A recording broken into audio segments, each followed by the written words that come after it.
Hello dear students, welcome back to my YouTube channel DB pro education. तो कैसे हो आप लोग? उम्मीद करता हूँ आप लोग बहुत बहुत अच्छे होंगे। एक बार फिर से आपका डीबी प्रो एजुकेशन चैनल पर हार्दिक स्वागत है, हार्दिक अभिनंदन है। जैसा कि आप सभी को मालूम है, आज की इस वीडियो में हम बात करने वाले एमपी एएनएम नर्सिंग 2024 के मोस्ट इंपॉर्टेंट एमसीक्यूज के बारे में, मोस्ट इंपॉर्टेंट क्वेश्चंस के बारे में, जो कि आरयूएचएस सीपीएनईटी एग्जाम्स के लिए बहुत अति महत्वपूर्ण प्रश्न है। चैप्टर नंबर 3 से आपके जो क्वेश्चंस बन रहे हैं, अति महत्वपूर्ण प्रश्न जो कि पेपर में डायरेक्ट छपने वाले प्रश्न है, उनके बारे में आज हम चर्चा करेंगे। आपके बायोलॉजी में 20 में से 20 आपके दिलाने की कोशिश करेंगे हम इस चैनल के माध्यम से, इस वीडियो के माध्यम से। प्यारे बच्चों, आपके इस इंपॉर्टेंट चैप्टर में जो इंपॉर्टेंट एमसीक्यू बन रहे हैं उसको आज इस वीडियो के माध्यम से हम डिस्कस करेंगे। प्यारे बच्चों, आपको डिटेल्ड एनालिसिस विद एनालिसिस में सारे एमसीक्यू 1 बाय 1 आपको बताने वाला हूँ, क्या क्या इंपॉर्टेंट एमसीक्यूज है और कौन कौन से है। तो प्यारे साथियों, सबसे फर्स्ट में आपसे कहना चाहूँगा कि आप चैनल पर नए हो तो चैनल को सब्सक्राइब कर लें, बेल आइकन को प्रेस कर लें, ताकि आगे आने वाली हर वीडियो न्यूज़ नोटिफिकेशन सबसे पहले आपको मिल सके। क्योंकि प्यारे बच्चों, डीबी प्रो एजुकेशन एकमात्र ऐसा स्थान है जो कि बच्चों के हित में कार्य करता है, हमेशा बच्चों के साथ में कार्य करता है, बच्चों के लिए जो अच्छा कार्य होता है उसको करने में उनकी मदद करता है। और अगर आप टेलीग्राम चैनल ज्वाइन करना चाहते हो तो डिस्क्रिप्शन में आपको लिंक मिल जाएगा, वहाँ से आप टेलीग्राम चैनल ज्वाइन कर सकते हो। तो साथियों, अब चलते बिना टाइम वेस्ट करते हुए हमारे क्वेश्चंस की तरफ, हमारे इंपॉर्टेंट एमसीक्यूज की तरफ बिना टाइम वेस्ट करते हुए चलते हैं। तो देखिए, आपका चैप्टर नंबर 3 रहने वाला है क्लास 12th का बायोलॉजी के एमसीक्यू। आपके चैप्टर नंबर 3 जनन स्वास्थ्य, जिसको हम रिप्रोडक्टिव हेल्थ के नाम से जानते हैं। तो रिप्रोडक्टिव हेल्थ में जितने भी आपके इंपॉर्टेंट एमसीक्यू बन रहे हैं उनको आज की इस वीडियो में हम डिस्कस करेंगे। तो प्यारे साथियों, क्लास के स्टार्ट होने से पहले ही आप क्लास को एक बार लाइक कर दीजिए, अभी तक आपने लाइक नहीं किया तो, और शेयर को भाई, इस सेशन को इस प्यारे से सेशन को एक बार सभी स्टूडेंट्स शेयर करते हैं। इस सेशन को अपने फ्रेंड्स के पास में, अपने रिलेटिव्स के पास में सेशन करते हैं, जो भी क्लास अटेंड करना चाहता है उनके पास में एक बार शेयर करते हैं, ताकि सारे स्टूडेंट्स क्लास अटेंड कर सकें, इंपॉर्टेंट एमसीक्यू अटेंड कर सके। भाई एक बार सभी स्टूडेंट्स शेयर कर दो इस क्लास को, सभी शेयर कर दो। उसके बाद में हम क्लास स्टार्ट करेंगे। भाई देखिए, आपको थोड़ी मैं जनरल इन्फॉर्मेशन दे देता हूँ सोशल मीडिया अकाउंट्स के बारे में। आपके हेल्पलाइन नंबर आपको मेंशन कर रखें, Telegram ID, Telegram, Insta, WhatsApp, आपको डिस्क्रिप्शन में लिंक मिल जाएगा डीबी प्रो एजुकेशन के नाम से। ईमेल आईडी आपको दे रखी है, आप हेल्प के लिए कोई भी ईमेल कर सकते हो, आपको तुरंत रिप्लाई आएगा। आपके हेल्पलाइन नंबर आपको दे रखे हैं, आपको कोई भी मदद चाहिए तो आपका भाई हमेशा आपके साथ में खड़ा रहता है, आपका भाई हमेशा आपके साथ में खड़ा रहता है। अगर कोई भी मदद चाहिए आपको तो आप हेल्पलाइन नंबर पर व्हाट्सअप मैसेज कर सकते हो, कॉल भी कर सकते हो। तो प्यारे साथियों, देखिए बिना टाइम वेस्ट करते चलते हैं हमारे टॉपिक की तरफ। सबसे फर्स्ट क्वेश्चन आपके सामने, सहेली क्या है? बताओ भाई, सहेली क्या है? सहेली एक टैबलेट है। और टैबलेट कैसी है? बताओ भाई, सहेली किसका नाम है? एक टैबलेट का नाम है, और वो कैसी टैबलेट है वो आपको यहाँ पे बताना होगा। बताओ कैसी टैबलेट है? गर्भधारण की मुख्य गोली है, मुख के द्वारा ली जाने वाली गोली। ठीक है, गर्भधारण के लिए मुख के द्वारा ली जाने वाली गोली नहीं है, ये नहीं होगा आपका करेक्ट आंसर। क्यों नहीं होगा? क्योंकि गर्भधारण की मुख्य गोली नहीं होती है, गर्भधारण के लिए नहीं होती है ये, गर्भधारण के लिए यह गोली नहीं होती है, ये गर्भ निरोधक गोली होती है। सहेली क्या होती है? गर्भ निरोधक गोली होती है, गर्भ निरोधक यानी गर्भ को रोकने से, गर्भ को क्या करती है? गर्भ को रोकती है। ठीक है, गर्भ को रोकती है, गर्भ धारण नहीं कराती है, ये गर्भ धारण होने से रोकती है। ठीक है, तो ये क्या है कि नॉन स्टेरॉयडल गोली है। ठीक है, नॉन स्टेरॉयडल गोली है, जिसको हम नासिड्स, आपने पढ़ा होगा, NSAIDs, नासिड्स हम किसको बोलते हैं? नासिड्स हम बोलते हैं ASIDs, नासिड्स हम बोलते हैं non steroidal anti inflammatory drug, जिनमें स्टेरॉइड्स नहीं पाए जाते। नॉन स्टेरॉइड्स का मतलब होता है जिनमें स्टेरॉइड्स नहीं पाए जाते। अब स्टेरॉइड्स किसको बोलते हैं? हम एक तरह से हार्मोन को बोल सकते हैं। स्टेरॉइड किसको बोलते हैं? हम हार्मोन को बोल सकते हैं, जिनमें हार्मोन्स नहीं पाए जाते हैं। तो प्यारे साथियों, यहाँ पे आप देख सकते हो सहेली क्या है? एक नॉन स्टेरॉयडल गोली है। नए सहेली क्या है? एक नॉन स्टेरॉयडल गोली है। और किसके लिए यूज करते हैं हम इसे? गर्भ निरोधक के रूप में, यानी गर्भ धारण होने से रोकती है, ये गर्भ को एक तरह से निरोध का कार्य करती है। तो यहाँ आपका सी ऑप्शन है वो भी आपका करेक्ट हो जाएगा। मानव मादा के लिए मुख्य गर्भ निरोधक यानी मुख के द्वारा ली जाने वाली गर्भ निरोधक गोली है। तो आपका ऑप्शन दोनों है वो करेक्ट हैं। आपको फर्स्ट एंड आपका सेकंड एंड थर्ड ऑप्शन है वो राइट है, बी और सी आपके राइट ऑप्शन है।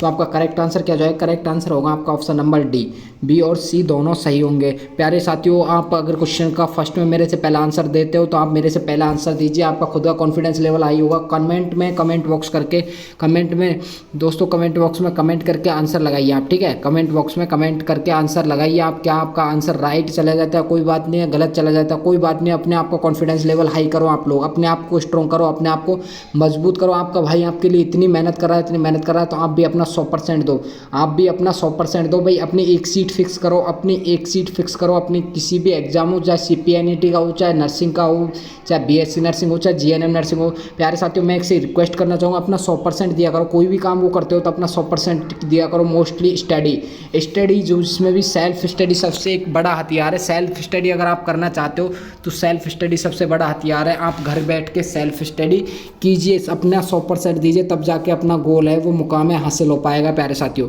तो आपको बताइए, सहेली क्या एक नॉन स्टेरॉयडल गोली है जिसमें स्टेरॉइड्स नहीं पाए जाते, यानी हार्मोन्स नहीं पाए जाते हैं, ठीक है। और मानव मादा के लिए क्या है, मुख्य गर्भ निरोधक यानी मुख के द्वारा ली जाने वाली गर्भ निरोधक गोली है, ठीक है।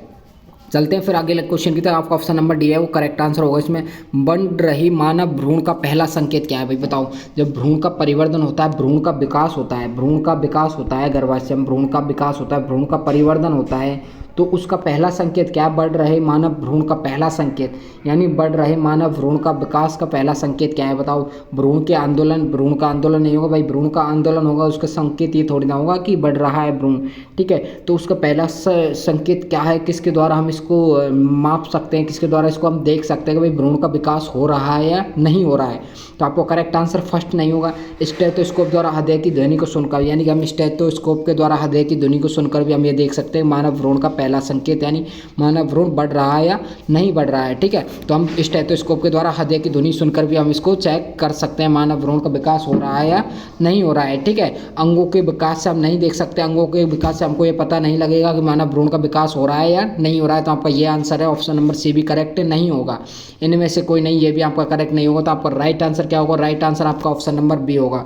ऑप्शन नंबर बी आपका राइट आंसर होगा, ठीक है। कौन सा, ऑप्शन नंबर बी। स्टेथोस्कोप के द्वारा हम हृदय की ध्वनि को सुनकर हम क्या देख सकते हैं, बढ़ रही मानव भ्रूण का ये क्या पहला संकेत है, ठीक है। पहला संकेत क्या है, कैसे चेक कर सकते हैं मानव का भ्रूण बढ़ रहा है या नहीं बढ़ रहा है, भ्रूण का परिवर्तन हो रहा है नहीं हो रहा है, तो स्टेथोस्कोप द्वारा हम हृदय की ध्वनि को सुनकर यह चेक कर सकते हैं। तो आपका right answer option number B होगा प्यारे साथियों। आपका correct answer option number B होगा। ऐसे ही डिटेल्ड एनालिसिस में सारे इंपॉर्टेंट MCQ आपको प्रोवाइड करा रहा हूँ प्यारे साथियों। अगर आप लेना चाहते हो तो आप मेरे को मैसेज कर सकते हो, अगर आप लेना चाहते हो तो आप मेरे को मैसेज कर सकते हो। मैं थोड़े आपको दे देता हूँ हिंट। सारी बहनों के लिए आपके भाई ने सारी फैसिलिटी आपके लिए प्रोवाइड करा रखी है, तो आपको देरी किस बात की। नर्सिंग गाइड आपके लिए निकाल दी गई है, सारी बहनों के लिए नर्सिंग गाइड निकाल दी गई DB प्रो एजुकेशन परिवार की तरफ से। मध्य प्रदेश ANM नर्सिंग की जितनी भी बहनें प्रिपरेशन कर रही हैं उनके लिए नर्सिंग गाइड निकाल दी गई है। आप अगर कोर्स चेक करोगे ना 1900 रुपये में, कहीं 700 रुपये में आपको कोर्स मिलेगा, लेकिन आपके भाई ने आपको सारी फैसिलिटी दे रखी है, आपको सारी चीज़ें प्रोवाइड करा रहा है मात्र 151 रुपये में।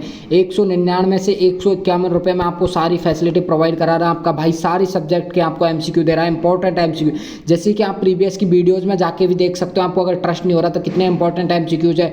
और मैं देखिए क्या क्या फैसिलिटी आपको दे रहा हूँ। 151 में आपको क्या क्या चीज़ें, PCB फिजिक्स केमिस्ट्री बायो की इंपॉर्टेंट MCQ, उनके अलावा आपको कुछ भी पढ़ने की जरूरत नहीं होगी। GK के MCQ में आपको दे रहा हूँ, इंग्लिश में आपको दे रहा हूँ, जिसमें होगा क्या, आपकी PCB फिजिक्स केमिस्ट्री बायो की जितने भी सब्जेक्ट है उनमें हर चैप्टर से 100+ MCQ लिए गए। जैसे कि आप तीसरे चैप्टर की स्टडी कर रहे हो, ठीक है, तीसरे चैप्टर की आप स्टडी कर रहे हो, रिप्रोडक्टिव हेल्थ जनन स्वास्थ्य की आप स्टडी कर रहे हो, तो इसमें 100+ MCQ है। जैसा कि आप देख लेना, अभी आपका कल जो भाग खत्म हुआ है चैप्टर नंबर 2 का जो भाग खत्म हुआ है उसमें करीबन आपके 118 क्वेश्चन है, यानी कि 100+ MCQ उसमें लिए गए। तो इसी प्रकार से हर चैप्टर के आपको चाहे फिजिक्स का हो, चाहे केमिस्ट्री हो, चाहे बायो का, हर चैप्टर से आपके 100+ MCQs लिए गए हैं और इंपॉर्टेंट MCQs को स्थान दिया गया। अगर आप लेना चाहते हो तो मात्र 2 दिन के लिए ये ऑफर है। 199 से 151 रुपये में आप ये सारी चीज़ें प्राप्त कर सकते हो। DB प्रो एजुकेशन परिवार ने 3000+ MCQ सारी बहनों के लिए प्रोवाइड करा दिए गए, सारी रेडी कर दिए गए हैं। आप अगर लेना चाहते हो तो ले सकते हो। देखिए मात्र 151 रुपये में 20 के फैमिली होने के उपलक्ष्य में यह ऑफर सारी बहनों को दिया गया है। अगर 2 दिन के अंदर अंदर आप यह ऑर्डर करते हो तो 2 दिन के अंदर अंदर आपको 151 रुपये में मिल जाएगी। अगर बाद में आप ऑर्डर करोगे 2 दिन के बाद तो 199 रुपये में आपको ये बुक मिलेगी ई बुक के माध्यम से, ठीक है। आपको पेमेंट कैसे करना हो, UPI नंबर आपको मेंशन कर रखा है, इन पर पेमेंट करके देख लेना। बैंकिंग नेम आपका DB प्रो एजुकेशन या फिर विकास जोगी आएगा।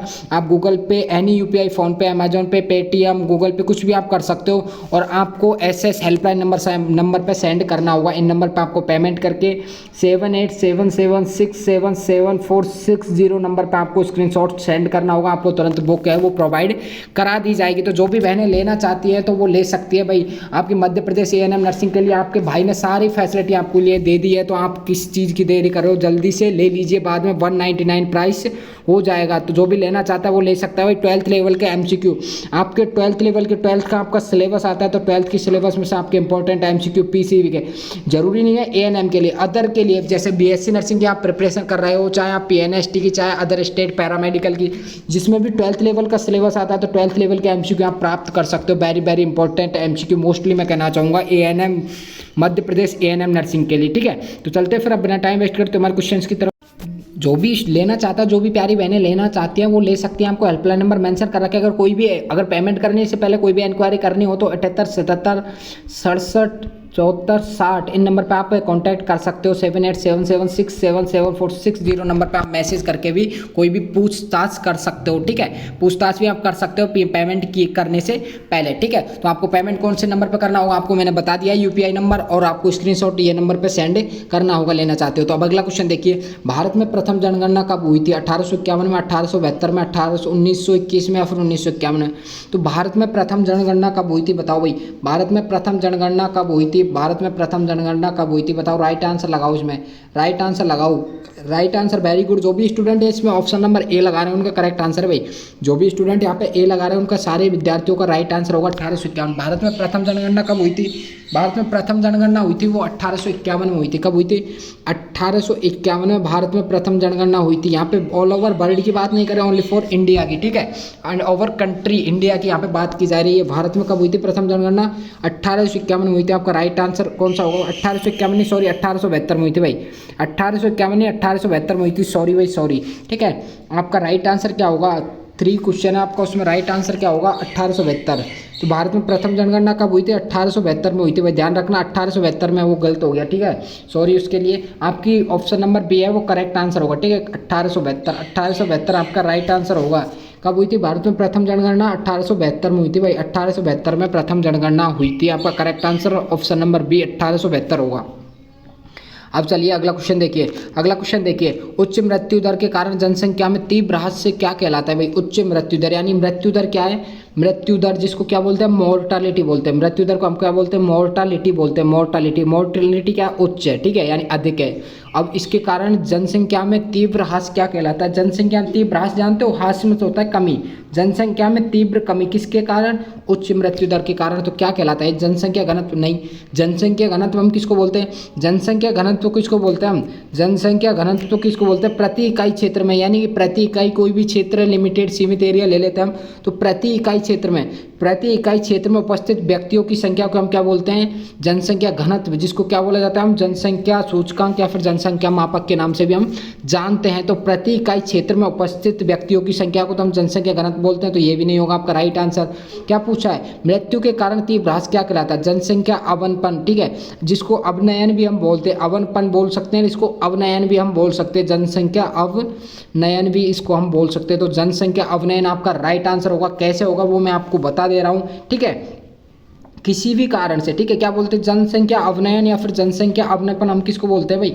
किसको बोलते हैं? किसी भी कारण से, कारण कोई भी हो, जनसंख्या में तीव्र ह्रास, जैसे कि हम कह सकते हैं प्राकृतिक आपदा आ जाती है, कोई भी प्राकृतिक आपदा आ जाती है जिसके कारण जनसंख्या में तीव्र क्या होता है? ह्रास होती है, कमी होती है, मृत्यु दर बढ़ जाती है, जैसे कि एक साथ काफ़ी लोगों की मृत्यु हो जाती है जिससे जनसंख्या में कमी आती है, ठीक है। तो उसके कारण तीव्र ह्रास होता है, उसको हम क्या बोलते हैं? जनसंख्या अवनयन। अभी कारण कोई भी हो सकता है, जैसे कोई प्राकृतिक आपदा हो सकती है, जैसे कोई महामारी हो सकती है, जैसे कोविड-19 आया था, ठीक है, ऐसी कोई भी प्राकृतिक आपदा हो सकती है, ठीक है। अब देख सकते हैं आप इसमें right answer option number B होगा, जनसंख्या अवनपन। अब थर्ड देखते हैं, जनसंख्या विस्फोट। अब जनसंख्या विस्फोट हम किसको बोलते हैं? जनसंख्या विस्फोट हम किसको बोलते हैं? जनसंख्या विस्फोट हम इसको बोलते हैं, जैसे जनसंख्या जिसको बढ़ती है ना उसको जनसंख्या विस्फोट बोलते हैं, ना कि हम कमी को। जनसंख्या विस्फोट कैसे? जैसे कि मृत्यु दर तो क्या हो रही है? कम हो रही है, मृत्यु दर कम हो रही है, और जन्म दर है वो बढ़ रही है। जन्म दर बढ़ रही है, मृत्यु दर कम हो रही है, यानी कि क्या हो रहा है? जनसंख्या में वृद्धि हो रही है। जब जनसंख्या में वृद्धि हो रही है, तो इसको क्या बोलेंगे हम? जनसंख्या विस्फोट, यानी जनसंख्या में वृद्धि हो रही है उसको बोलते हैं हम जनसंख्या विस्फोट। तो और ओके, राइट आंसर आपका क्या होगा? ऑप्शन नंबर B आपका करेक्ट आंसर होगा। सभी साथियों का यहाँ पर राइट आंसर क्या होगा? Option number B। आप सभी कमेंट बॉक्स में कमेंट करके आंसर लगाएं, सबसे फर्स्ट आप आंसर लगाएं, उसके बाद में मैं आपको समझा देता हूँ, ठीक है। आप सभी करेक्ट आंसर लगाए भाई, कमेंट बॉक्स में आप करेक्ट आंसर लगाए, करेक्ट आंसर क्या होगा उसके बाद मैं आपको तुरंत बता देता हूँ। आपका लाइव क्लास अटेंड करने का फुल फायदा उठाओ भाई, फुल फायदा उठाओ आपकी लाइव क्लास का। आपके भाई ने आपके लिए सारी फैसिलिटी उपलब्ध करा रखी है भाई, सारी फैसिलिटी आपके लिए दे रहा है। आपका एक तरह से टेस्ट मान के चलो, यहाँ पे ही आपके एग्जाम्स हो रहे हैं, यहाँ पे ही आपकी प्रिपरेशन करवा रहा है, आपके लिए रोज़ ऐसे ही टेस्ट लिए जाते हैं। रोज़ आपकी बायो की क्लास है वो 2 बजे लाइव होती है, आप अटेंड करना चाहते हो लाइव क्लास तो अटेंड कर सकते हो प्यारे साथियों।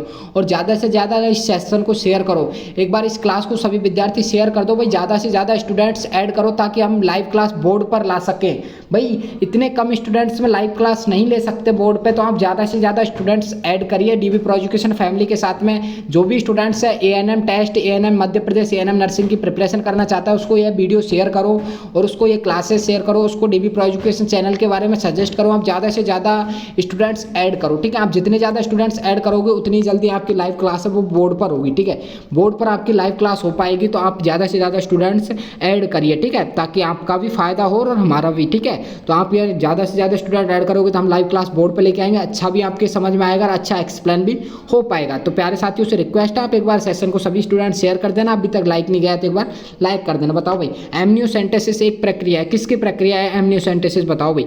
एमनियोसेंटेसिस हृदय में विकार जानने के लिए, हृदय में विकार जानने के लिए होती है क्या एमनियोसेंटेसिस? नहीं, हृदय में विकार जानने के लिए एमनियोसेंटेसिस प्रक्रिया नहीं होती है, नहीं होती है, ठीक है। दिमाग में कमी ज्ञात करने के लिए इसमें भी नहीं होती, दिमाग में कमी ज्ञात करने के लिए भी एमनियोसेंटेसिस प्रक्रिया नहीं होती है। एमनियोसेंटेसिस तो एक प्रोसेस होता है भ्रूण में आनुवांशिक विकार ज्ञात करने के लिए, ठीक है। आपका राइट आंसर, जो भी स्टूडेंट सी लगा रहे हैं उनका करेक्ट आंसर होगा भ्रूण में आनुवांशिक विकार ज्ञात करने के लिए जो प्रोसेस होता है, जो प्रक्रिया होती है उसको बोलते हैं हम एमनियोसेंटेसिस। क्या बोलते हैं उसको? हम एमनियोसेंटेसिस बोलते हैं। सभी साथियों को यहाँ पे जो भी सी लगा रहे हैं उनका राइट आंसर होगा भ्रूण में आनुवांशिक विकार ज्ञात करने के लिए। अब सर ये प्रोसेस कैसा होता है, क्या करते हैं इसमें, मैं आपको बता देता हूँ, थोड़ी मैं इन्फॉर्मेशन मैं आपको दे देता हूँ, ठीक है। जैसे एमनियोसेंटेसिस एक प्रोसेस है, किसका प्रोसेस है? ये प्रोसेस है किसका? आनुवांशिक विकार ज्ञात करने के लिए। अब आनुवांशिक विकार किस में ज्ञात करने के लिए? पर्टिकुलरली भ्रूण में, ठीक है, भ्रूण में, ओनली फॉर भ्रूण में। भ्रूण में हम पर्टिकुलरली आनुवांशिक विकार ज्ञात करने के लिए एमनियोसेंटेसिस प्रोसेस का उपयोग करते हैं। अब ये किस टाइम पे करते हैं भ्रूण में आनुवांशिक विकार? भ्रूण के किस समय पर हम आनुवांशिक विकार ज्ञात कर सकते हैं? ओनली फॉर प्रेगनेंसी के टाइम पे, ठीक है। चेक ड्यूरिंग प्रेगनेंसी, ठीक है, check during pregnancy, during pregnancy के टाइम पे हम क्या एमनियोसेंटेसिस प्रोसेस भ्रूण में आनुवांशिक विकार ज्ञात कर सकते हैं। अब प्रेगनेंसी के टाइम पे कैसे? एक एमनियो फ्लूइड होता है, एमनियोटिक फ्लूइड होता है प्रेगनेंसी के टाइम पे, ठीक है। प्रेगनेंसी के टाइम पे एक एमनियोटिक फ्लूइड सैंपल हम लेते हैं, ठीक है।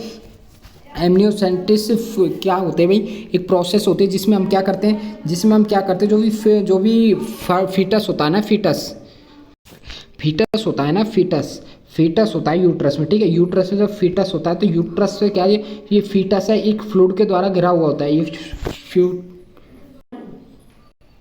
फीटस होता है ना, फीटस एक फ्लूइड के द्वारा घिरा हुआ होता है, ठीक है, जिसमें येलो कलर का फ्लूइड होता है। कैसा फ्लूइड होता है? येलो कलर का फ्लूइड होता है जिसके द्वारा फीटस है वो घिरा हुआ होता है, ठीक है। यूट्रस में जो फीटस होता है तो एक येलो कलर के फ्लूइड के द्वारा यह घिरा होता है, ठीक है, जिसको हम क्या बोलते हैं, भाई एक फ्लूइड होता है जिसको हम एमनियोटिक फ्लूइड बोलते हैं। क्या बोलते हैं? जिसको एमनियोटिक फ्लूइड बोलते हैं, एमनियोटिक फ्लूइड बोलते हैं हम इसको, एमनियोटिक फ्लूइड बोलते हैं। ये फ्लूइड क्या कार्य करता है? ये फीटस को क्या है, इन्फेक्शन से प्रोटेक्ट करता है, प्लस में इंजरी से भी क्या करता है, प्रोटेक्ट करता है। फीटस में इंजरी को भी प्रोटेक्ट करता है और इन्फेक्शन को भी होने नहीं देता है ये एमनियोटिक फ्लूइड। तो इस एमनियोटिक फ्लूइड से हम एक सैंपल लेते हैं, हम एक तरह से बोल सकते हैं एक सेल लेते हैं। एमनियोटिक फ्लूइड से हम एक सेल सैंपल कलेक्ट करते हैं और एमनियोसेंटेसिस प्रक्रिया के द्वारा हम इसको चेक करते हैं किसमें भ्रूण में आनुवांशिक विकार तो है या नहीं है। तो आपका एमनियोसेंटेसिस प्रोसेस आई थिंक आपके समझ में आ गया होगा। समझ में आ गया हो तो कमेंट करके बताइए भाई मेरे को एक बार समझ में आ रहा है नहीं आ रहा है, क्लास आपके समझ में आ रही है नहीं आ रही है भाई। क्योंकि डीबी प्रो एजुकेशन प्यारे बच्चों जाना इसलिए जाता है क्योंकि यहाँ से डायरेक्ट क्वेश्चन छपे जाते हैं, क्योंकि यहाँ पे क्वेश्चन ही इस प्रकार की फैकल्टी के द्वारा प्रिपेयर किए जाते हैं कि यहाँ से डायरेक्ट क्वेश्चन पूछे जाते हैं। प्लस में बच्चों के भी यहाँ पे कमेंट देख सकते हो, एक बार कमेंट करके बताओ समझ में आ रहा है नहीं आ रहा मेरे को। सहेली जो कि एक मादा गर्भनिरोधक पुटिका या फिर गोली है, सहेली क्या है, एक मादा गर्भनिरोधक पुटिका या फिर गोली है, तो किसके लिए प्रयोग की जाती है मैं आपको अभी बता चुका हूँ। गर्भनिरोधक गोली है जो प्रयोग की जाती है कैसे, रोज यानी कि ओडी जिसको हम बोलते हैं, ओडी यानी क्या है, वंस डेली। ओडी का मतलब क्या होता है, ये टर्म होती है, ये टर्म होती है मेडिकल टर्म होती है, मेडिकल टर्म्स को हम बहुत ज़्यादा यूज में लेते हैं। आप मेडिकल लाइन में जा रहे हो, आपको मेडिकल लाइन में बहुत ज़्यादा ऐसी टर्म यूज करने देखने को मिलेंगे। ओडी में होता है वंस डेली यानी एक रोजाना की। बीडी का मतलब होता है यानी ट्वाइस डेली। बीडी का मतलब क्या होता है, ट्वाइस डेली यानी कि 2 गोली रोज सुबह शाम।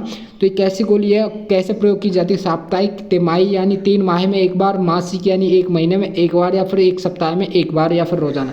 कैसी है बताओ भाई, राइट आंसर लगाओ इसमें। वेरी गुड, जो भी राइट आंसर है इसमें बी लगा रहे हैं उनका करेक्ट आंसर है।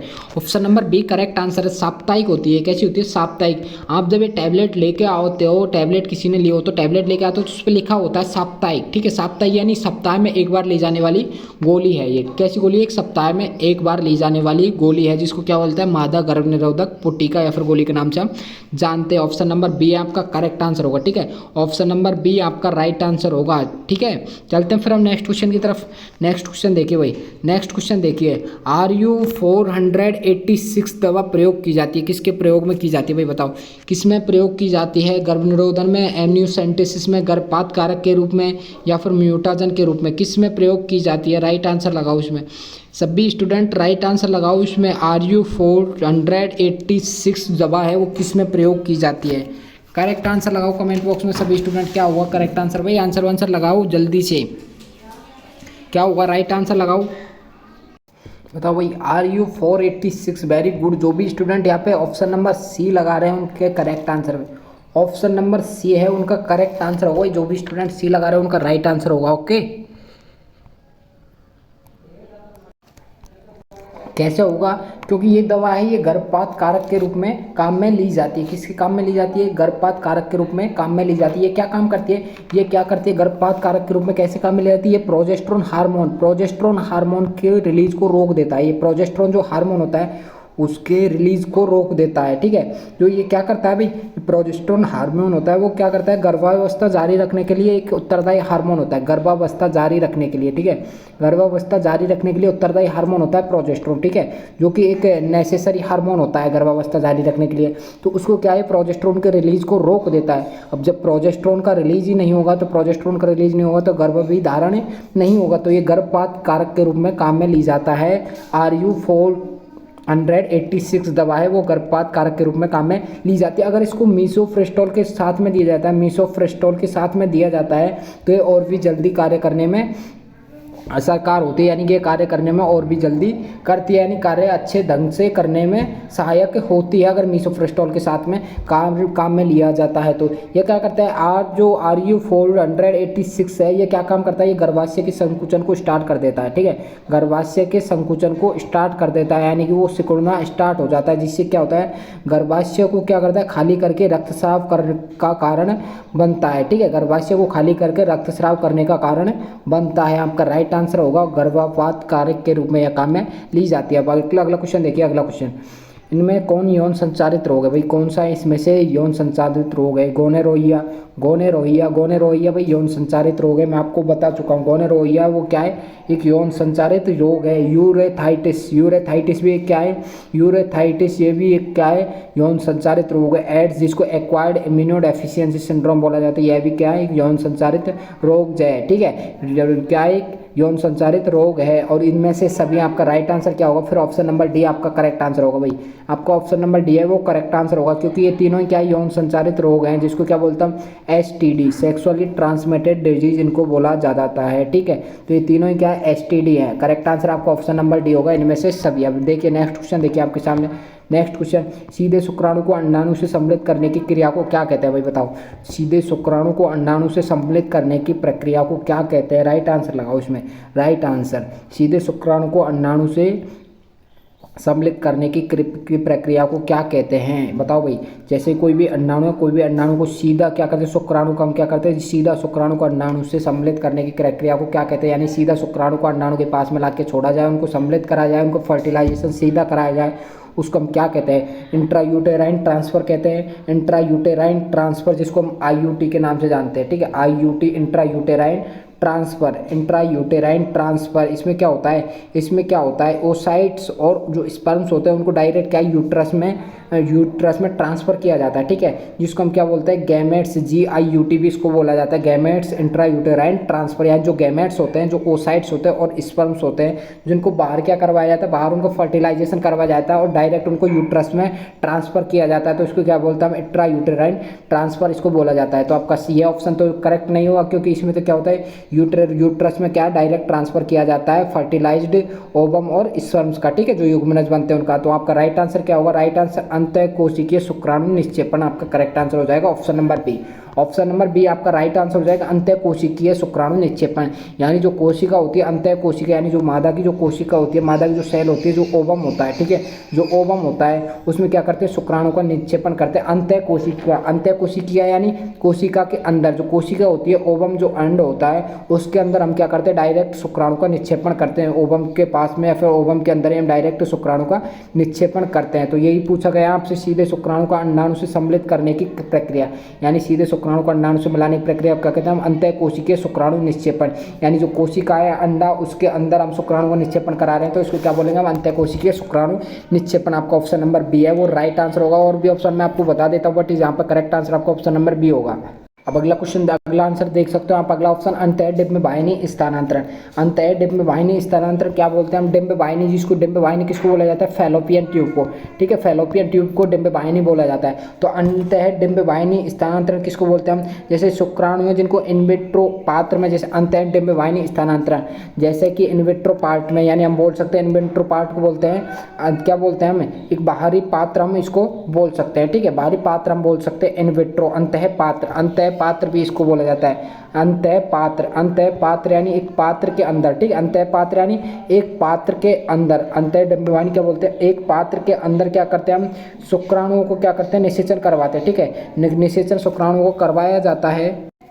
इसमें क्या किया जाता है, मैंने आपको बता दिया, इनविट्रो यानी अंतः पात्र में शुक्राणु और अंडाणु का क्या कराया जाता है, फर्टिलाइजेशन या निषेचन कराया जाता है। एक प्रयोगशाला विधि, एक तरह से हम बोल सकते हैं एक टेस्ट ट्यूब विधि, ठीक है, एक टेस्ट ट्यूब या टेस्ट ट्यूब में कृत्रिम रूप से, ठीक है, कृत्रिम रूप से हम इनका फर्टिलाइजेशन करवाएंगे। उसके बाद में क्या महिला के गर्भ में प्रत्यारोपित कर देंगे, किसको प्रत्यारोपित कर देंगे, शुक्राणु से निषेचित अंडाणु को, यानी जो युग्मनज बन रहा है, जो फर्टिलाइज जो युग्मनज बन रहा है, ठीक है, युग्मनज यानी शुक्राणु और अंडाणु मिलने से जो युग्मनज बन रहा है, निषेचित जो शुक्राणु होता है अंडाणु से, उसको क्या करते हैं, महिला के गर्भ में डायरेक्ट हम प्रत्यारोपित कर देते हैं, जिसको हम क्या बोलते हैं, अंतः डिंब वाहिनी स्थानांतरण बोलते हैं। और भ्रूण स्थानांतरण विधि भी इसको ही बोला जाता है। भ्रूण स्थानांतरण यानी कि पहले तो अंतः पात्र में इन विट्रो क्या करेंगे, निषेचन करवाएंगे शुक्राणु और अंडाणु को, उनको डायरेक्ट भ्रूण में क्या कर देंगे, स्थानांतरण कर देंगे, गर्भ में क्या कर देंगे, स्थानांतरण कर देंगे, गर्भाशय में स्थानांतरण कर देंगे। तो ये आपका करेक्ट आंसर नहीं होगा, ऑप्शन नंबर बी था वो आपका राइट आंसर था। अब अगला क्वेश्चन देखिए, अगला क्वेश्चन देखिए, कॉपर टी क्या रोकती है भाई, कॉपर टी, कॉपर टी क्या होती है, एक आईयूडी इंट्रा यूटेराइन डिवाइस होती है, इंट्रा यूटेराइन डिवाइस होती है। कॉपर टी क्या रोकती है, अंडोत्सर्ग को रोकती है,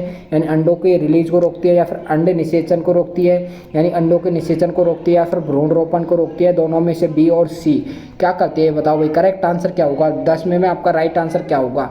अंड निषेचन, अंडोत्सर्ग को नहीं रोकती भाई, कॉपर टी क्या करती है, कॉपर टी, कॉपर टी किसकी होती है, कॉपर टी से ही निकल कर है भाई, कॉपर टी यानी इसमें क्या होता है, कॉपर होता है, कि क्या होता है इसमें कॉपर होता है, कॉपर यानी तांबा, तो ये क्या होती है, तांबे की होती है। आप इससे ही आंसर निकालिए भाई, अपना खुद का कॉन्सेंट्रेट कॉमन सेंस लगाया करो थोड़ा, है ना, अपने दिमाग पे भी जोड़ दिया करो, आप भी आंसर आसानी से निकाल सकते हो।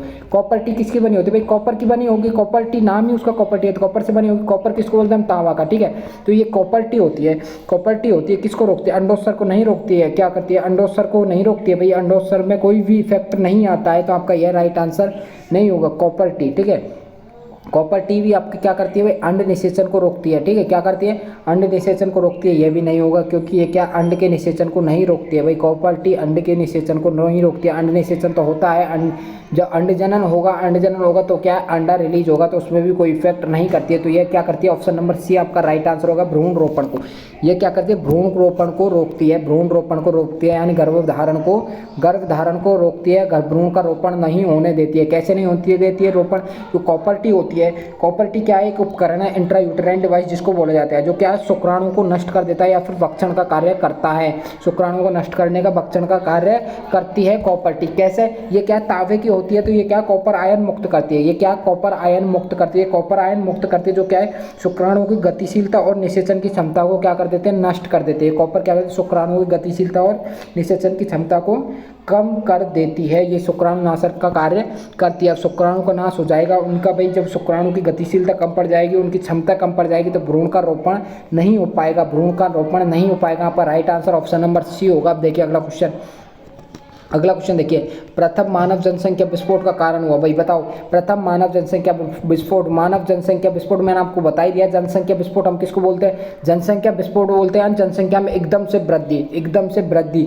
एकदम से वृद्धि यानी क्या हो गया? मृत्यु दर तो हो गई, क्या हो गई? कम। मृत्यु दर तो हो गई कम, मोर्टालिटी रेट जिसको बोला जाता है, और जन्म दर है वो एकदम क्या हो गई? बढ़ गई। अब जन्म दर जो बढ़ गई तो क्या हो गई? जनसंख्या में भी वृद्धि हो गई, जिसको क्या बोलते हैं? जनसंख्या विस्फोट बोलते हैं। तो उसका कारण क्या है? कृषि, कृषि फार्मिंग उसका कारण नहीं है, कृषि का कोई भी फैक्टर नहीं है जनसंख्या वृद्धि पर, ठीक है। औद्योगिकरण यानी औद्योगिक का विकास, औद्योगिकरण भी इसका कारण नहीं है। इसका कारण क्या है? तकनीक। अब तकनीक कौन सी है भाई? करेक्ट आंसर है आपका, जो भी स्टूडेंट सी लगा रहे हैं उनका राइट आंसर है। तकनीक कैसे है? तकनीक कारण कैसे है भाई? सभ्यता में परिवर्तन, ये भी आपका राइट आंसर नहीं है। राइट आंसर आपका कौन सा है? राइट आंसर 11वें में आपका option number C, option number C आपका राइट आंसर है, तकनीक। अब सर तकनीक कैसे, हमें ये बता दीजिए। अब तकनीक आप देख सकते हो, तकनीक ऐसे है, तकनीक को क्या बोलते हैं? टेक्नोलॉजी बोला जाता है। टेक्नोलॉजी क्यों है? टेक्नोलॉजी जैसे जैसे बढ़ती जा रही है, तो भाई जैसे जैसे टेक्नोलॉजी बढ़ती जा रही है, हॉस्पिटल्स का विकास होता जा रहा है, तो आदमी को क्या है? मरने नहीं दे रहे, आदमी को मरने ही नहीं दे रहे, तो भाई जनसंख्या वृद्धि तो होगी ना। ये तो आप भी जानते हो, आप भी ऑलरेडी अवेयर हो इस चीज़ के बारे में। भाई टेक्नोलॉजी जैसे जैसे बढ़ रही है, तो मृत्यु दर क्या हो रही है? मृत्यु दर क्या हो रही है? कम हो रही है। मृत्यु दर क्या हो रही है? कम हो रही है। मृत्यु दर कम हो रही है तो जन्म दर है वो बढ़ रही है, जन्म दर बढ़ रही है, प्रजनन दर वो भी बढ़ रही है, ठीक है। और बेहतर चिकित्सा सुविधा है वो भी बढ़ रही है, यानी चिकित्सा सुविधा। टेक्नोलॉजी का मतलब यही होता है तकनीकी विकास, ठीक है। टेक्नोलॉजी का मतलब क्या होता है?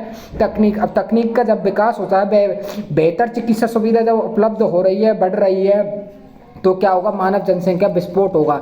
मानव जनसंख्या विस्फोट यानी जनसंख्या में वृद्धि होगी। तो आपका right answer option number C होगा प्यारे साथियों। तो प्यारे स्टूडेंट्स, एक बार मेरे को कमेंट बॉक्स में कमेंट करके ये तो बता दीजिए, आपके समझ में नहीं आ रहे हैं, आ रहे हैं क्वेश्चन समझ में आ रहे हैं, नहीं आ रहे हैं, मेरे को एक बार बता तो दीजिए कमेंट बॉक्स में कमेंट करके, सभी स्टूडेंट बता दीजिए भाई। और ज़्यादा से ज़्यादा एक बार सभी लाइव को शेयर कर दो भाई, लाइव को एक बार शेयर कर दो सभी स्टूडेंट अपने फ्रेंड्स के पास में भाई, ताकि आपके बोर्ड पे लाइव क्लास ले सके भाई। स्टूडेंट्स जोड़िए जितना हो सके एएनएम टेस्ट के भाई, एमपी एएनएम नर्सिंग के जो भी स्टूडेंट्स हैं, जो भी सिस्टर्स हैं, जो तैयारी करना चाहती हैं, जो भी सिस्टर्स हैं, उनको डीवी प्रोजेक्ट के बारे में आप सजेस्ट करें, ठीक है।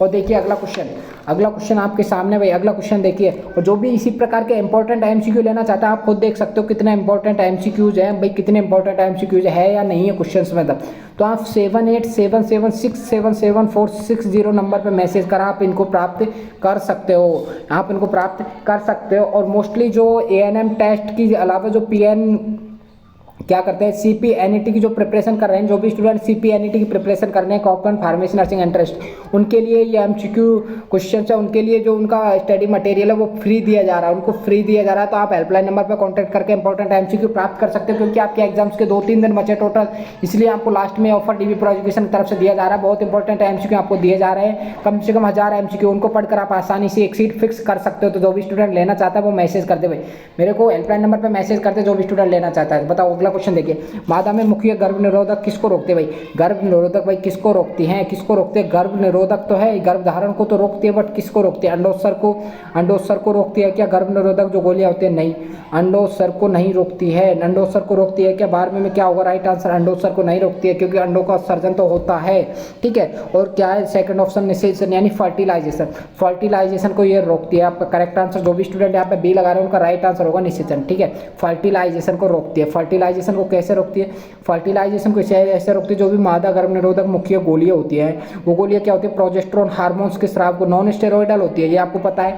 नासिड्स होती है, जैसे मैंने आपको सहेली का एग्जांपल दिया है, ठीक है। नासिड्स NSAIDs नासिड्स होती हैं, ये नासिड्स होती है क्या? Non steroidal anti inflammatory drugs होती है, ठीक है। Non steroidal anti inflammatory drug होती है, इनमें किसी भी प्रकार का हार्मोन नहीं पाया जाता। हार्मोन नहीं पाया जाता तो ये क्या काम करती है भाई? हार्मोन के रिलीज को रोकती है, हार्मोन के रिलीज को रोकती है। ये क्या करती है? हार्मोन के रिलीज को रोकती है, हार्मोन के रिलीज को रोकती है। तो ये क्या फर्टिलाइजेशन नहीं होने देती है, प्रोजेस्टेरोन हार्मोन को रिलीज होने से रोक देती है। तो आपका correct answer option number B होगा, ठीक है। चलते हैं फिर अगले क्वेश्चन की तरफ। अगला क्वेश्चन देखिए आपका, अगला क्वेश्चन, जन्म नियंत्रण की सर्वाधिक उपयुक्त विधि है। बताओ भाई, जन्म नियंत्रण की सर्वाधिक उपयुक्त विधि कौन सी है? बताओ भाई, सर्वाधिक उपयुक्त विधि जो सबसे ज़्यादा उपयुक्त की जाती है, गर्भपात, ठीक है, गर्भपात या फिर मुखीय गोली हो गया, वीर्य सेवन हो गया, वध्यकरण, क्या हो गया भाई? राइट आंसर लगाओ इसमें। जन्म नियंत्रण की सर्वाधिक उपयुक्त विधि कौन सी है? करेक्ट आंसर लगाओ। ऑप्शन नंबर चारों आपके सामने है, करेक्ट आंसर लगाओ भाई, करेक्ट आंसर लगाओ। राइट आंसर क्या होगा? राइट आंसर लगाओ भाई। वध्यकरण जिसको क्या बोलते हैं हम? वध्यकरण क्या बोलते हैं भाई? इसको हम जैसे कि वैसेक्टोमी, वैसेक्टोमी, ठीक है, और ट्यूबेक्टोमी बोलते हैं इसको। ट्यूबेक्टोमी आपका राइट आंसर होगा भाई। वैद्याकरण आपका करेक्ट आंसर होगा, option number D is right answer. Option number D is right answer होगा वैद्याकरण, ठीक है। सर्वाधिक उपयुक्त विधि यानी सबसे उपयुक्त विधि कौन सी है? सबसे उपयुक्त विधि जो कि एक बहुत स्थायी विधि है, ठीक है, स्थायी विधि एक तरह से हम इसको बोल सकते हैं। तो राइट आंसर आपका ऑप्शन नंबर डी होगा। कौन सा? जिसको क्या बोलते हैं? वैद्याकरण बोलते हैं। वैद्याकरण अगर मेल में हो तो इसको क्या बोलते हैं? मेल में हो तो इसको क्या बोलते हैं भाई? मेल में वैसेक्टोमी बोलते हैं, ठीक है। वैसेक्टोमी इसको मेल में बोला जाता है। अगर फीमेल में है तो फीमेल में क्या बोलते हैं हम इसको? ट्यूबेक्टोमी, ठीक है, ट्यूबेक्टोमी इसको बोला जाता है। तो आपका correct answer option number D. और इसको अगर हिंदी में देखें तो इसको हम नसबंदी बोलते हैं, ठीक है। इसको अगर हिंदी में देखें तो नसबंदी इसको बोला जाता है। तो आपका करेक्ट आंसर होगा ऑप्शन नंबर डी, वैद्याकरण, ठीक है। अब अगला क्वेश्चन देखिए भाई। कमेंट बॉक्स में कमेंट करके सारे स्टूडेंट आंसर लगाया करो भाई, आंसर लगाया करो। अरे ऐसे मज़ा नहीं आता अगर आप आंसर नहीं लगाते हो, कमेंट बॉक्स में कमेंट करके आंसर नहीं लगाते हो, आप वीडियो को शेयर नहीं करते हो, लाइक नहीं करते हो, मज़ा नहीं आता। एक बार कर दिया करो भाई, हम आपके लिए इतनी मेहनत कर रहे हैं तो आप भी मेहनत कीजिए भाई। थोड़ा सर के लिए थोड़ा साथ तो दीजिए ताकि आपके लिए ज़्यादा से ज़्यादा इंप्रूवमेंट कर सके, आपके लिए ज़्यादा से ज़्यादा मदद कर सके भाई। हमारा भी साथ दीजिए आप, जैसे कि हम आपके लिए कर रहे हैं, ठीक है। बताओ भाई, केंद्रीय अनुसंधान संस्थान जिसको क्या बोला जाता है?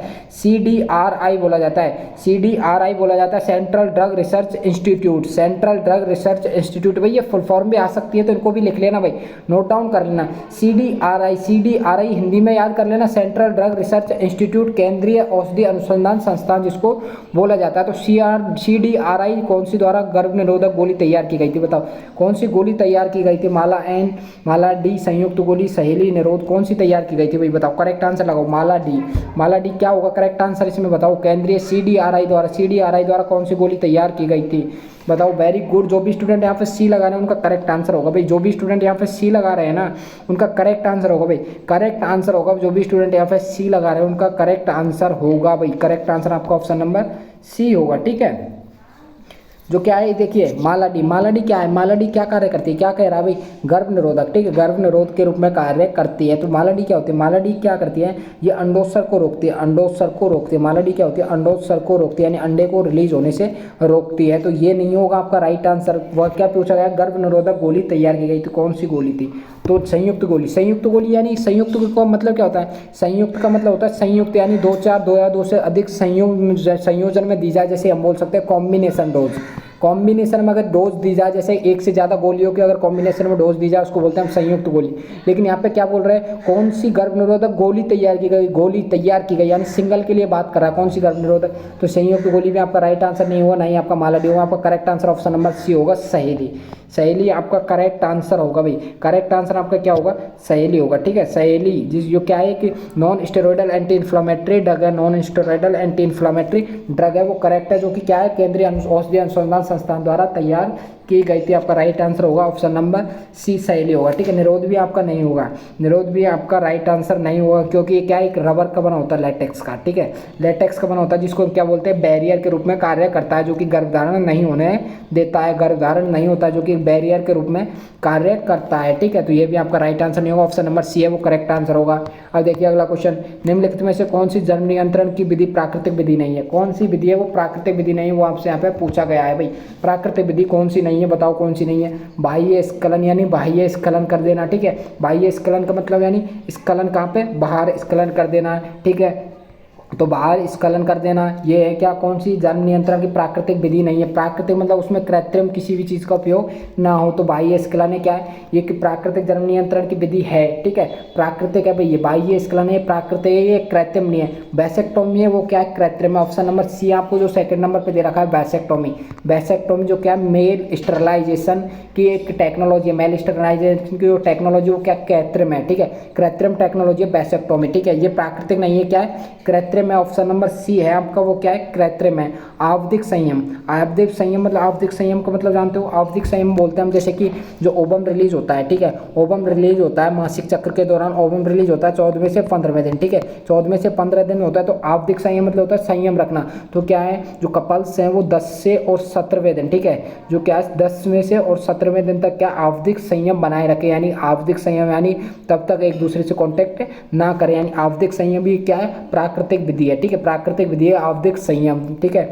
स्तनपान अनार्तव, स्तनपान अनार्तव भी क्या है, एक प्राकृतिक विधि है। तो आपका राइट आंसर क्या हो जाएगा, ऑप्शन नंबर सी है आपका करेक्ट आंसर हो जाएगा। अब नेक्स्ट क्वेश्चन देखिए, नेक्स्ट क्वेश्चन देखिए, निम्न में से कौन रेट्रोवायरस द्वारा उत्पन्न होती है, कौन होती है भाई बताओ। सुजाक सुजाक सुजाक रेट्रोवायरस द्वारा उत्पन्न होती है क्या, बताओ भाई। रेट्रोवायरस सुजाक किसको बोला जाता है, सुजाक बोला जाता है भाई। सुजाक जानते हो किसको बोला जाता है, सुजाक बोला जाता है गोनोरेरिया को, ठीक है, गोनोरेरिया को बोला जाता है। सुजाक किसको बोला जाता है, गोनोरेरिया को, जो कि क्या है एक एसटीडी डिजीज है, एसटीडी डिजीज है गोनोरेरिया को, ठीक है।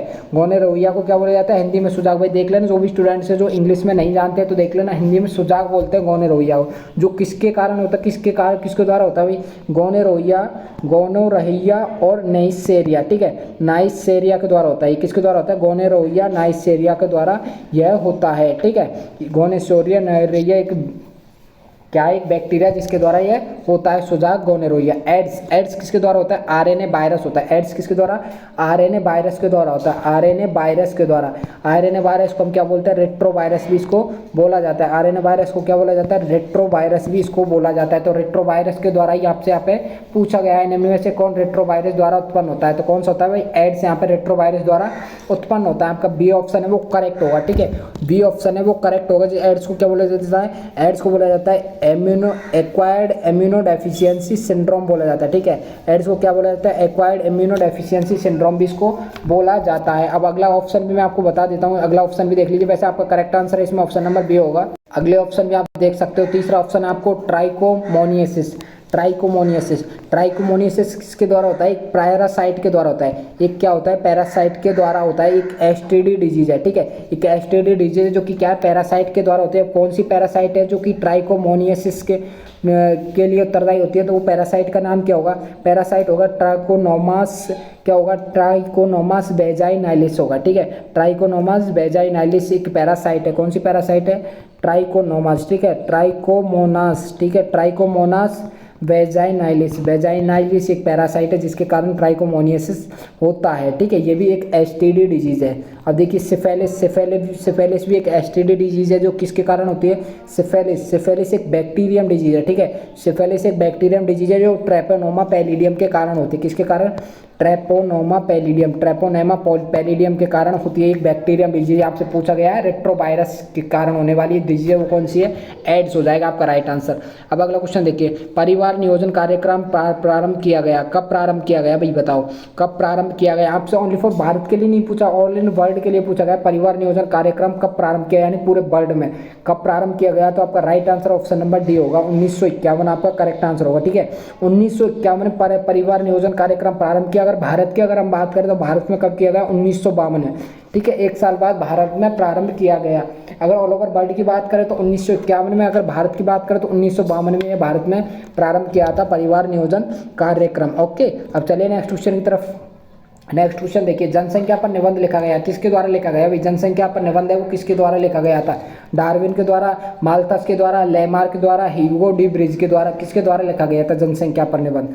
करेक्ट आंसर लगाओ, वेरी गुड वेरी गुड। जो भी स्टूडेंट यहाँ पे बी लगा रहे हैं उनका राइट आंसर है माल्थस, माल्थस करेक्ट आंसर होगा भाई। जनसंख्या पर निबंध किसके द्वारा लिखा गया था, जनसंख्या पर निबंध लिखा गया था वो माल्थस के द्वारा लिखा गया था। किसके द्वारा, माल्थस के द्वारा जनसंख्या पर निबंध है वो लिखा गया था। करेक्ट आंसर आपका ऑप्शन नंबर बी होगा भाई, ध्यान रखना, जनसंख्या पर निबंध है वो किसके द्वारा लिखा गया था, माल्थस के द्वारा। अब देखते हैं अगला क्वेश्चन देखिए, अगला क्वेश्चन देखिए आपका, अगला क्वेश्चन देखिए, अगला क्वेश्चन एंड इस सेशन का लास्ट एंड फाइनल क्वेश्चन देखिए भाई, लास्ट एंड फाइनल क्वेश्चन। जनसंख्या अधिक होने से, जनसंख्या अधिक होने से क्या होगा भाई, प्रति व्यक्ति आयु कम हो जाएगी। यस, हो सकती है आयु तो कम भाई। जब जनसंख्या अधिक होगी तो उनके लिए पूरी पूर्ति नहीं हो पाएगी, उनके पूरी रिक्वायरमेंट है, उनकी जो भी नीड्स है, उनकी जो भी रिक्वायरमेंट है वो पूरी नहीं हो पाएगी। अब पूरी नहीं हो पाएगी तो क्या आयु कम हो जाएगी, प्रति व्यक्ति आयु ज़्यादा हो जाएगी, नहीं प्रति व्यक्ति भाई। जब जनसंख्या अधिक होगी तो उनकी नीड्स बढ़ जाएंगी, जब नीड्स पूरी नहीं हो पाएंगी तो आयु क्या होगी, कमी तो होगी, तो प्रति व्यक्ति आयु है वो कम हो जाएगी। आपका राइट आंसर इसमें ऑप्शन नंबर ए है, सेकंड नहीं है, क्योंकि आयु बढ़ेगी नहीं जनसंख्या वृद्धि होने से, ठीक है।